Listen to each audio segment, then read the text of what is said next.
I woke today with a heavy heart.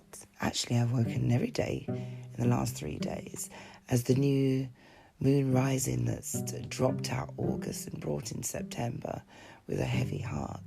Don't know why I felt tearful, but then I realised that I wasn't alone. And no matter how I was feeling, I didn't share it with anyone. But I found that every phone call that I had, in the last 3 or 4 days, it was someone crying. It was a relationship issue. It was bewilderment. It was crisis, where their life is at, a redundancy, work issue. A man has decided to have children that they didn't know about, a relationship where they've been duped and blindsided. And then to read, I'm not going to go on to the issues of people being killed and racial. It's just not me. It's just a heavy heart. And trying to hold back how you feel inside and what's going on with you while someone else is bearing their soul and, feeling grief of a loved one and they haven't grieved for a few years without having to say, I know what it's like, because you don't want to come across as a know-it-all. It's difficult. It's having that patience. It's having that way of just listening and being that friend, being that person. It's difficult, very difficult indeed. One thing I do understand with myself is this: as much as I know that it can be energy sapping, is knowing that I'm there for that person. And hoping that when the end of that phone call, they know that I'm there. And they can get on with their day, knowing that whatever their thought process, the anger that they're feeling,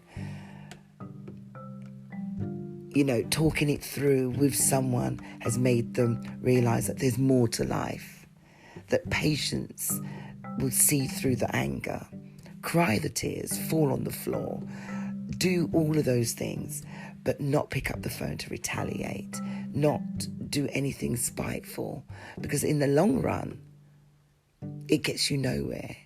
Now, I can only speak from experience because years ago, if you hurt me, I'm going out there to hurt you back. And you wouldn't even know that I'm hurting you. But I'll do a roundabout way of doing it. It's calculated. And when I look at things, I think, damn, you were manipulative. And 9 times out of 10, I would say it used to backfire and kick me in the ass. And then I realised that's not the way forward. You either let that person scandalise you, say things about you, but keep your peace because you know the truth. So my advice I could only give the people around me, and it wasn't just one, it was just, I've never seen in a space of 3 or 4 days how many people was low, really low. We put on a brave face. We put on a really brave face because we don't want to tell people how we're feeling. We don't want to be judged.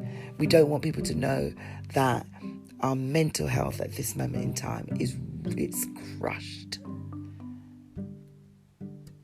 It's better to be crushed and talk it through than sit with it by yourself, because pride is a killer. It really is a killer. So this is my first podcast. I'm starting off by standing in my truth. I'm not scared to say what I have to say anymore and how I feel and what someone has done to me. But this is the beginning, and I just wanted to start it where I am standing in my truth. And I hope that anyone that listens to my podcast going forward, welcome to my world. I want to be in your world. And there's anything that I can offer. I hope everything that I talk about in the coming days and months and weeks, you can relate, you can apply. But I'm not here to heal anyone. I'm here to heal myself. I'm here to laugh at myself or talk through my problems.